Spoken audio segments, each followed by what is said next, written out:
Hello friends, welcome to my YouTube channel SWG study with Gurukuls. और आज हम पढ़ने वाले हैं about the effective communication. Friends, last videos में मैंने कम्युनिकेशन के कंपोनेंट, डेफिनेशन, प्रोसेस सब डिस्कस किया है, बट आज जो है हम लर्न करेंगे कि कैसे कोई भी कम्युनिकेशन इफ़ेक्टिव हो सकती है।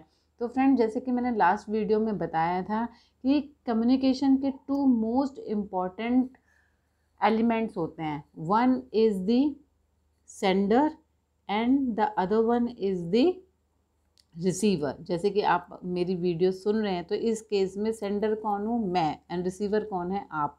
सो जो इफ़ेक्टिव कम्युनिकेशन के जो पैरामीटर्स हैं उसमें या तो सेंडर्स में इफ़ेक्टिवनेस होनी चाहिए एंड रिसीवर्स में। तो हमारी जो भी इफ़ेक्टिव कम्युनिकेशन होगी वो सेंडर मतलब जो मैसेज भेज रहा है वो इफ़ेक्टिव होना चाहिए और जो रिसीव कर रहा है वो भी इफ़ेक्टिव होना चाहिए। तो इन टू पैरामीटर्स पे ही हम डिस्कस करेंगे। तो पहले हम डिस्कस कर रहे हैं अबाउट द रिसीवर्स एंड, मतलब जो इंसान रिसीव कर रहा होता है मैसेज को, उसमें क्या क्या 4 मेन एरियाज़ होते हैं कम्युनिकेशन स्किल्स में, जो कि ध्यान देने वाली बात है, जिसमें कि हमें इम्प्रूवमेंट की ज़रूरत है, या ये कहें कि इन पैरामीटर्स को फॉलो करने चाहिए। कि फर्स्ट, जो लिसनर होता है या फिर जो रिसीवर होता है, ही शुड और she should have the listening skills. मतलब ये जो लिसनिंग स्किल्स सब में नहीं होते हैं। आधे कुछ लोग तो ऐसे होते हैं कि टॉपिक चल रहा होता है क्लास में और बीच में बोलने लग जाते हैं, इंटरवीन करने लग जाते हैं। तो लिसनिंग स्किल्स बहुत ज़रूरी हैं, क्योंकि अनलेस एंड अनटिल आप सुनेंगे नहीं तो आप समझेंगे क्या। Next is the non verbal communication. Non verbal communication पे भी बहुत ज़्यादा ध्यान देने की ज़रूरत है कि जो इंसान कह रहा है उसके पीछे उसकी बॉडी लैंग्वेज, जेस्चर्स कैसे हैं। Next is emotional awareness and management. अपने ही इमोशंस के बारे में इसमें हम डिटेल में अभी हम पढ़ेंगे कि क्या है emotional awareness and management. And last is the questioning. तो ये जो 4 पैरामीटर्स हैं वो बहुत ज़रूरी है कि इम्प्रूव और इफ़ेक्टिव हो, ताकि कम्युनिकेशन इफ़ेक्टिव हो पाए। So first is the learn to listen. किसी भी इफ़ेक्टिव कम्युनिकेशन के लिए बहुत ज़रूरी है कि हम लिसन करें। हेयरिंग और लिसनिंग में डिफरेंस होता है। हेयरिंग मीन्स जस्ट सुन लेना, लिसनिंग मीन्स ध्यान से सुनना। So listening is not same as hearing. तो लिसनिंग का मतलब है कि आप जो है अटेंशन पे कर रहे हैं। अटेंशन सिर्फ उनको नहीं जो शब्द बोले जा रहे हैं, नॉन वर्बल मैसेजेस को भी, लाइक पिच क्या है आवाज़ की। लाइक जब मैं भी कभी कभी बोलती हूँ तो कुछ वर्ड्स पे बहुत ज़्यादा प्रेशराइज करके या हाई पिच टोन में बोलती हूँ, इसका मतलब मैं उस पर ज़्यादा एम्फोसाइज करना चाह रही हूँ। सिमिलरली जब टीचर्स पढ़ाते हैं तो वो भी कुछ बॉडी लैंग्वेज, जेस्चर्स यूज़ करते हैं, उनका भी हमें ध्यान रखना होता है, उन पे भी हमारा कंसंट्रेशन और फोकस होना चाहिए।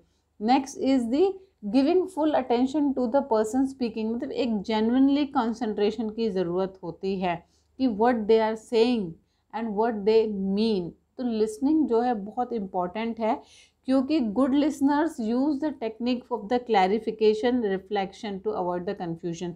जब तक आप लिसन नहीं करेंगे तब तक आपके मन में कोई डाउट ही नहीं आएंगे, क्योंकि जब आप सुनोगे ढंग से तभी आप क्लैरिफिकेशन के लिए पूछोगे या रिफ्लेक्शन के लिए पूछोगे, ताकि कोई कन्फ्यूजन ना रहे। So these technique also demonstrate very clearly that you are listening, and active listening is very important for the effective communication. Active listening का मतलब क्या है कि कोई इंसान बोले जा रहा है और आप बिल्कुल उसको रिस्पॉन्ड नहीं कर रहे, ना हाँ हूँ कर रहे हो, ना नोड कर रहे हो, ना सर हिला रहे हो, तो वो हो जाएगा बिल्कुल पैसिव लिसनिंग। सामने वाले को कोई इंटरेस्ट ही नहीं लगेगा कि मेरी बात सुन भी रहा है कि नहीं सुन रहा है, समझ रहा है कि नहीं सुन रहा है। तो एक्टिव लिसनिंग का मतलब क्या है कि जब आप किसी से बात करते हो या कोई लेक्चर सुन रहे होते हो तो बीच बीच में टीचर्स भी पूछते हैं आर यू अंडरस्टैंडिंग। वो क्यों पूछ रहे होते हैं? ताकि उनको भी मोटिवेशन मिले, फीडबैक मिले। जब बच्चे कहते हैं येस अंडरस्टैंडिंग तो वो आगे मूव ऑन होते हैं। तो ये एक एग्जांपल है इफेक्टिव कम्युनिकेशन का, जहाँ पे कि लिसनिंग की जो पैरामीटर है बहुत इंपॉर्टेंट हो जाती है। सो इफेक्टिव कम्युनिकेशन के लिए लिसनिंग बहुत इंपॉर्टेंट है। Next is the studying and understanding the non verbal communication. जैसे कि मैंने बताया, नॉन वर्बल कम्युनिकेशन के लिए बहुत इंपॉर्टेंट है नॉन वर्बल कम्युनिकेशन, क्योंकि कभी कभी ऐसा होता है इंसान कुछ और बोल रहा होता है और उसके जेस्चर्स कुछ और बोल रहे होते हैं। जैसे कि जब कोई फाइन नहीं होता, मतलब तब उनसे पूछा जाता है कि आर यू फाइन, तो बेशक वो बोलते हैं आर यू फाइन, बट उनके फेस पे कुछ सैडनेस दिखाई दे रही होती है। वो कब आपको पता चल पाता है? जब आप बहुत क्लोज होते हो या बहुत एक्सपीरियंस्ड होते हो। So such kind of body languages और जेस्चर्स भी समझने की बहुत ज़रूरत है।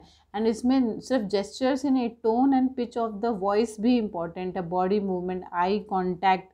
कुछ लोग होते हैं आई टू आई कॉन्टैक्ट भी मेंटेन नहीं कर पाते while they communicate, and it shows a sign of inferiority, या फिर कुछ और प्रॉब्लम्स भी हो सकती हैं, like posture, facial expression. And कुछ लोग तो फिजियोलॉजिकल चेंजेस तक शो करते हैं, लाइक स्वेटिंग, उनको नर्वसनेस, एंग्जाइटी इतनी हो रही होती है बात करते वक्त। जैसे कि कुछ लोगों को बहुत स्टेज फियर होती है, वो बिल्कुल ही स्टेज पे जाके बोल नहीं पाते, वो फिजियोलॉजिकल सिम्टम्स शो करने लगते हैं, लाइक स्वेटिंग, पैंटिंग, हाँफने लगते हैं कि उनको पता नहीं क्या ही हो जाएगा।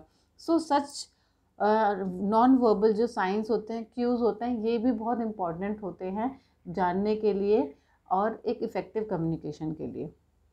Next is the emotional awareness and management.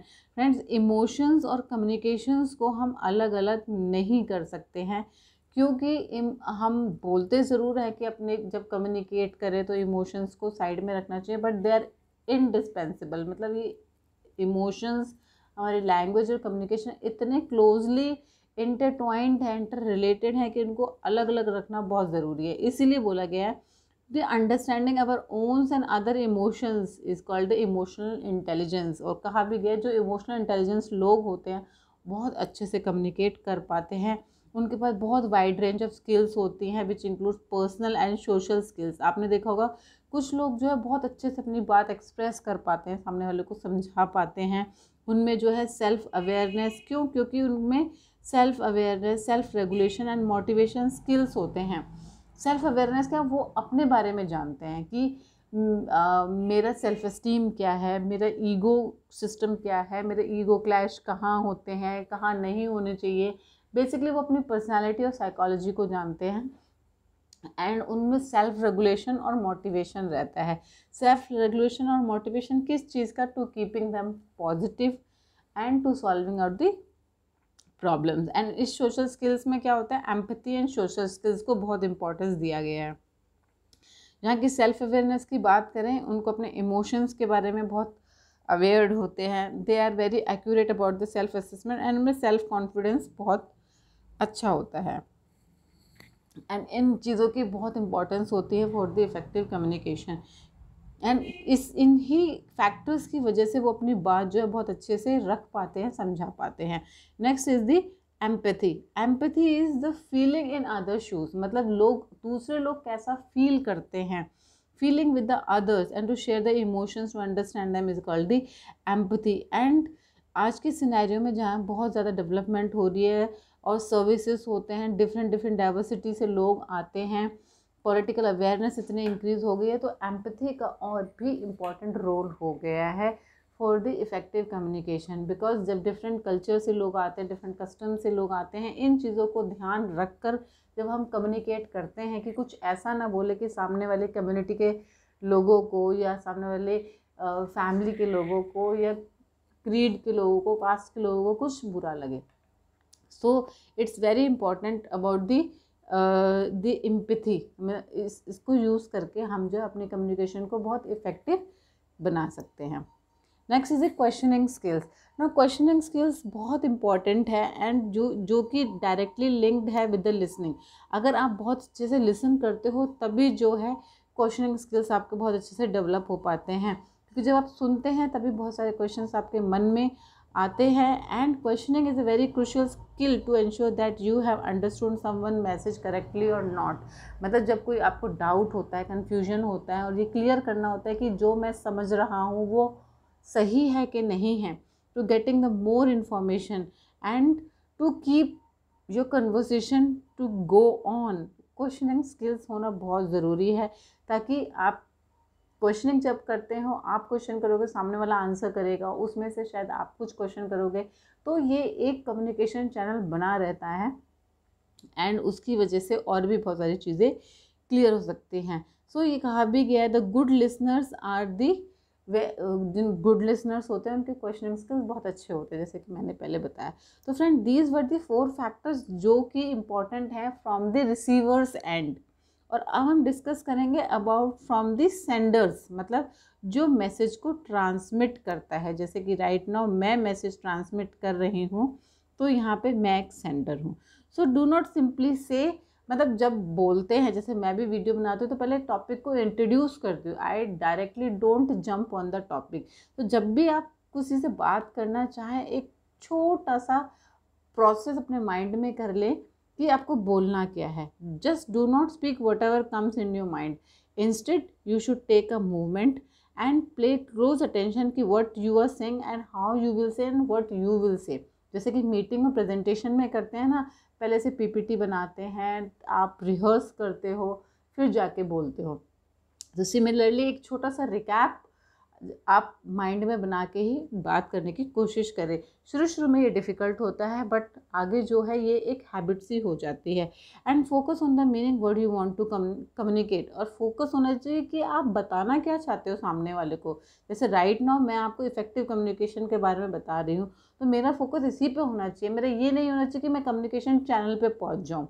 So focus होना चाहिए जो मैसेज आप ट्रांसमिट करना चाहिए। एंड जब आप बोलते हो तो जार्गन्स या ओवर कॉम्प्लिकेटेड लैंग्वेज, रेसिस्ट और सेक्सिस्ट मार्क्स को यूज़ नहीं करना चाहिए। We should avoid such language. Humour और sense of humour is a wonderful way to make your communication effective. Friends, कौन नहीं हंसना चाहता? Everyone want to have a casual talk and a happy talk. मतलब आपने देखा होगा कि कुछ लोगों के साथ बात करने में बहुत मज़ा आता है। मूड अगर ख़राब होता है फिर भी उनसे बात कर ली जाए तो मूड अपने आप भी अच्छा हो जाता है, जस्ट बिकॉज कि वो कुछ ना कुछ सेंस ऑफ ह्यूमर अपने कन्वर्सेशन में डालते रहते हैं। कुछ टीचर्स का जो लेक्चर्स होते हैं बड़े लाइवली होते हैं, full of sense of humour होते हैं, and students love it. So laughing होता है क्या, it releases the endorphins, and you must be knowing कि एंडोर्फिन्स जो है स्ट्रेस और एंग्जाइटी को रिलीव करते हैं। So most of the people like to laugh and feel drawn to somebody who can make the laugh. ये एक ऐसा अट्रैक्शन होता है कि लोगों को अपने तरफ अट्रैक्ट कर लेता है। तो friends, whenever you want to make a communication effective, तो adding a sense of humour will be very good. So and next is attempt to resolve a conflict. Friends, जब भी कम्युनिकेशन हो तो इस टोन में, इस लहजे में बात करना सही रहता है कि यू वॉन्ट टू, मतलब लोगों को ऐसा लगे कि आप कॉन्फ्लिक्ट रिजॉल्व करना चाहते हैं, ना कि उसको इंक्रीज करना चाहते हैं। And most of the people जो देखे होंगे, जो मीडिएटर्स होते हैं, नेगोशिएटर्स होते हैं, they are very good at communication skills. तभी वो अपने गोल्स और टारगेट्स को मीट कर पाते हैं। मोस्ट ऑफ द डिप्लोमैट्स आपने देखे होंगे जो बहुत अच्छे से, उनकी इफेक्टिव लैंग्वेज होती है, कम्युनिकेशन होती है, कि जिस तरीके से वो मीडिया को डील करते हैं डे टू डे लाइफ में, and that makes their job super easy with the effective communication। and इसमें क्या होना चाहिए, you should be not biased और judgmental नहीं होना चाहिए when you want to resolve the conflict। next is the treat the people equal। friends, वैसे हम डेमोक्रेसी में ही रहते हैं, but still there are people who do not feel कि others are equal। तो ये जो है कन्वर्सेशन में एक बैरियर एक्ट कर सकता है। तो जब भी आप किसी से भी बात करें, चाहे वेटर हो, चाहे स्वीपर हो, चाहे कोई और ग्रेड का वर्कर हो, we should speak to them as their equal to us. Because आपने देखा होगा कि ये बहुत पसंदीदा होता है कि अगर आप जो लोगों से बात कर रहे हो उनको उस तरीके से समझ के कर रहे हो कि वो आपके बराबर हैं। So it gives an edge for having an effective communication। Next is to maintain a positive attitude and smile। Now, positivity is the key to the effective communication and smile। The person who keeps smiling when they talk or conversation, research ने बताया कि उनकी बातें जो है ज़्यादा देर तक ध्यान में रहती हैं, लंबे समय तक ध्यान में रहती हैं। So when you talk to the people, आप स्माइल करते हो, ये एक फ्रेंडली तरीका है जो कि सामने वाले के इंसान के माइंड में रह जाता है। एक आपकी बहुत पॉजिटिव और चीयरफुल एटीट्यूड लाइफ को दर्शाता है, और आप एक ऑप्टिमिज्म की छाप छोड़ते हैं जो कि लोगों के द्वारा बहुत पॉजिटिवली लिया जाता है, and people like you for their effective communication. Last but not the least is the minimise stress. Friends, today is the stressful life. तो जब भी आप कम्युनिकेट करना चाहें, कम्युनिकेट करते हैं, तो इस स्ट्रेस को अपने कम्युनिकेशन के आगे आने ना दें। बहुत सारे स्ट्रेस रिलीविंग टेक्निक्स हैं, योगा है, मेडिटेशन, आप वो करें so that if you can do effective communication. अगर आप एक ऐसी फील्ड में जहाँ पे कम्युनिकेशन का बहुत इंपॉर्टेंट रोल है, तो प्लीज़ इस स्ट्रेस को उसके अंदर आने ना दें। तो friend, this was about a small video of the effective communication. और भी बहुत सारे फैक्टर्स हो सकते हैं, चैनल्स, मीडियम, बट मैंने बेसिकली सेंडर और रिसीवर्स के एंड पे ही जो है मेन पैरामीटर्स लिए हैं। आई होप आपको टॉपिक क्लियर हुआ होगा। अगर आपको मेरी वीडियोस अच्छी लगती हैं तो प्लीज़ शेयर एंड सब्सक्राइब करिए and keep motivating me with your comments. Thank you.